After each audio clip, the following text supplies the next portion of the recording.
And here we go, guys. This is the last day of the National Toy Truck and Construction Show in Indianapolis. And we are just going to do a quick roll on. Pretty much everybody is already packing at this point, and I'm going to start very soon. It's been a lot of fun, so it's been okay. We had more fun than we did with sales, but the show is more just for a big convention where we all get together for one time a year that we don't get to see each other the rest of the year, so that's why we're here. I'm standing in front of my booth. That's my Advantage Diecast behind me, my models over there, and then I'll have to get around and show you the display that I made for this show, so we'll get to that, and then we'll do a quick walk around and show you what's going on, and let's go. I was next to Ken Reamer, and he brought his parts of the Tri-State Commodities, not the complete one this time, just to set up as a diorama. And it was a little bit too quick to tear it down. It's all right. It doesn't matter. They've all seen this. Go see the video that I did on the Tri-State Commodities, and you can see the whole layout. And that's where it was shown off best. Yeah, you did an awesome job with that video. That's the new shop, though. That shop was a light blue, and in the last year and a half, Tri-State Commodities painted their shop orange. They painted it orange? So this is their new shop. Oh, so it's not a new shop, new paint job. New paint job. So there is a little change to it. They painted it Tri-State orange instead of blue. So there was an update to it. And then there's the office building. Oh, and I heard something about chickens. Yeah. When we took the diorama to Colorado for the first time. The owners of the company said, "Where's the chickens?" "What chickens?" They said, "Well, there's a chicken coop in those trees, and there's chickens, including Frank the hen." Frank the hen. Have a place. So you had to have Frank the hen. So we added chickens, and now we're real. And why did they have chickens? They use them for the eggs. For eggs? And I suppose they eat them too. I don't know, but probably. They're kind of like pets, but they live right there at the office, just like that. Well, they got grain around. Yeah, that's true. To feed them. Oh. And then we back up and we got my display here. My Advantage Diecast. It goes all the way down. And then there's Dad at the end. And I brought all of my moving van trucks this time and set them up. That's actually what I made these racks specifically for, was for these trucks. And I'm going to have to make some more because there ain't enough of them. I got some DCP. And then we've got some down here, my own little diorama. You see my video playing in the background. And then I built this little truck dock. It has Malone and Hyde Company on it. And then every truck here is either a custom or an internal release that was only available to the drivers and the company employees on this layout. Plus, I also got my little custom yard mule and a couple of vehicles.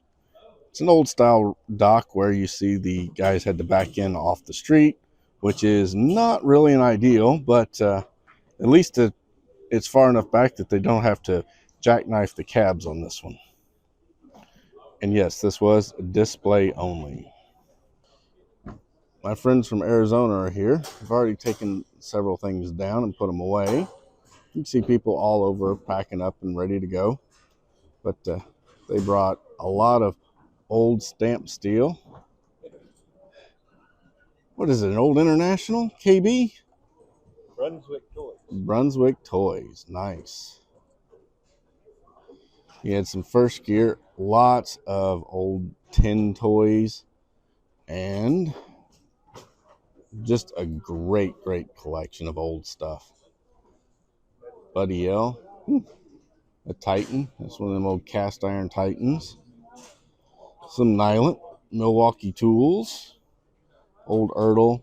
There is that Packard that I talked about. Really cool piece. And then we got a couple more things. So let's wander around the whole show. Over here, you've got Lauren Wessel. Over on this side, we had Chuck Schwartz with DHS Diecast. he brought a bunch of really good construction stuff and put it together. My friends from Cincinnati area, they were here again. CC Built with his custom toys. They're packing and ready to go. Get over here. You got a new guy that came from Pennsylvania. It's his first time here, and he does 3D printing and has tons and tons of little 3D printed stuff. Earlier, he was printing these pallets. So you got 87th, 64th, and 50th scale pallets. You can make pretty much anything you can imagine, can't you? And he's showing off his stuff.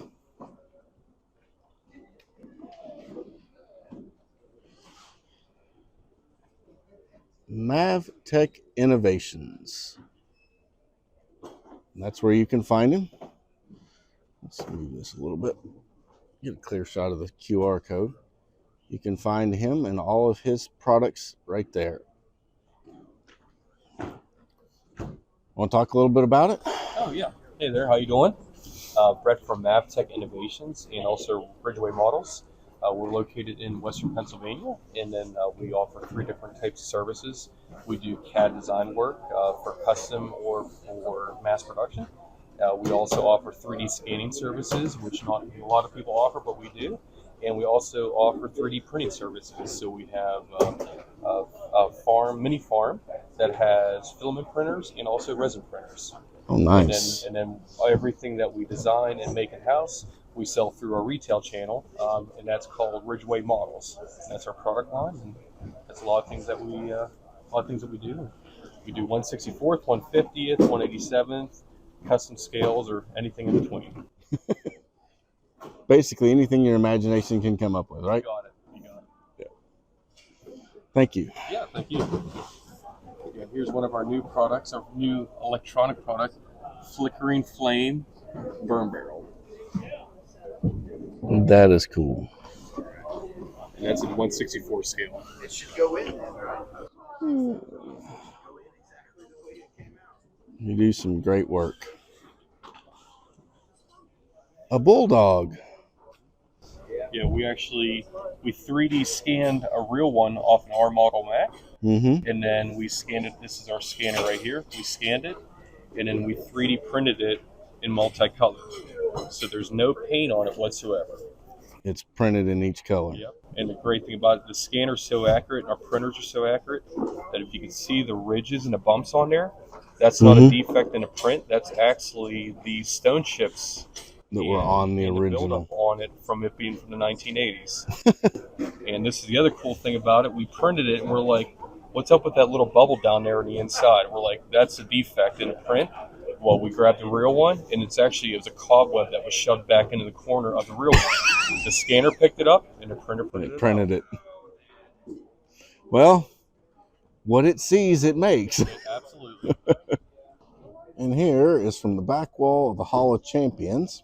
All around the room, you can see pretty much everybody is packing pretty good. A few people have already moved on. These tables up here, they didn't take too long to move out.